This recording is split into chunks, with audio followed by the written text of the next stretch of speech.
सरकारमा जो बस्यो उहाँहरूको कुकर्म र तपाईहरुको दूरदर्शिताको कमीको कारणले आज यो देशमा जनताले दुःख पाइराखेको छ। म यो भन्न चाहन्छु, सरकार खाली छन र खनमा मात्र ध्यान नदियोस्। अब यहाँ धेरै साथीहरूले भन्ने गरेका थिए राजाको पालीमा के ल्यायो त जनताले। वास्तवमा भन्ने हो भनेदेखि तपाई हामी जुन यो हलमा बसिराखेको छौं, राजा वीरेन्द्रको पालीमा चाइना भिजिट गर्दाखेरि यो सभा हल यो अन्तर्राष्ट्रिय लेभलको चाहियो भनिकन राजाले मागेको हो।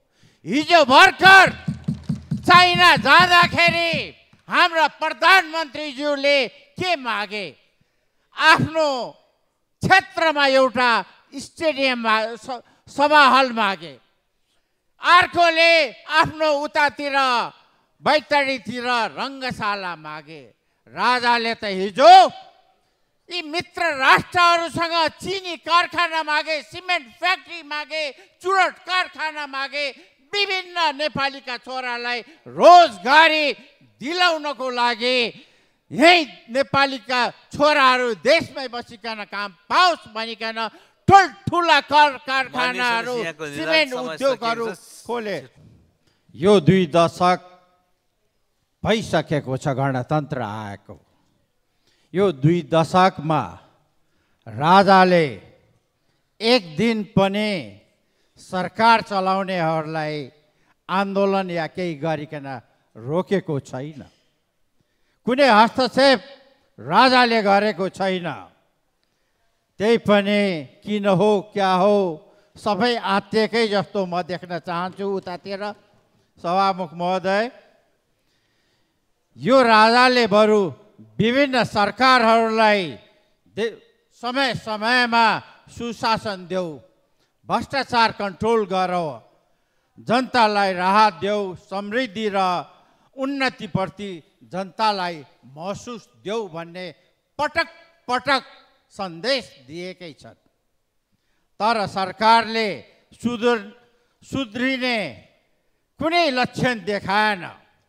त्यो पछि फागुन 7 गते राजाले राष्ट्र र जनता बचाउनको लागि एकचोटि मलाई साथ देऊ भनिकन सन्देश दिइबक्सेपछि जनताहरू 25 गते फागुन एयरपोर्टमा काठमाडौँमा आउँदाखेरि हजारौं जनताहरूले हामी साथ दिन्छु राष्ट्र र जनता बचाउनको लागि भनिकन के आइकन त्यहाँबाट निर्मल निवास पुगेको छु। अहिले त पूर्व पश्चिम फर्किने पनि एकैतिर फर्केको मैले महसुस गरेँ। र वास्तवमा भन्ने हो भने त्यति आत्तिनु पर्दैन। तपाईहरुको जुन अहिले केही छैन उ छ भनिकन अनेक कुराहरू अहिले भर्खर मतिर फर्केर पनि धेरै मान्यज्यूहरूले भन्नुभयो नआत्तिनुस्, यो देश तपाई हामीले नै मिलेर बनाउने हो। तर जब यो देशमा गणतन्त्र ल्याएको तपाईहरूले नै हो, हामीले होइन। र मध्यरातमा राजाले जब नारायण हिटी दरबार छोडी बक्सेको थियो, जनताको नासो जनतालाई नै सुम्पिन्छु भनिकन राजमुकुट, राजदण्ड र राजगद्दी त्यागेर बिदा हात जोडेर नेपाली जनतालाई धन्यवाद दिँदै जनताको नासो जनतालाई नै सुम्पिएको छ भनिकन बिदा भएको त्यो दिन तपाईहरूले पनि राम्रोसँग देख्नु भएको थियो, मैले पनि देखेको थिएँ टिभीमा।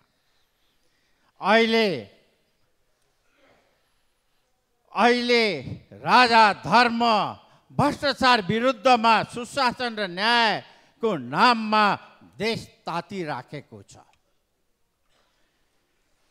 यो सब तपाईहरुकै सरकारमा जो बस्यो उहाँहरूको कुकर्म र तपाईहरुको दूरदर्शिताको कमीको कारणले आज यो देशमा जनताले दुःख पाइराखेको छ। म यो भन्न चाहन्छु, सरकार खाली छन छन र खन खनमा मात्र ध्यान नदियोस्। सरकार यो देशमा सुशासन र योजना ल्याउनु पर्छ। सरकारले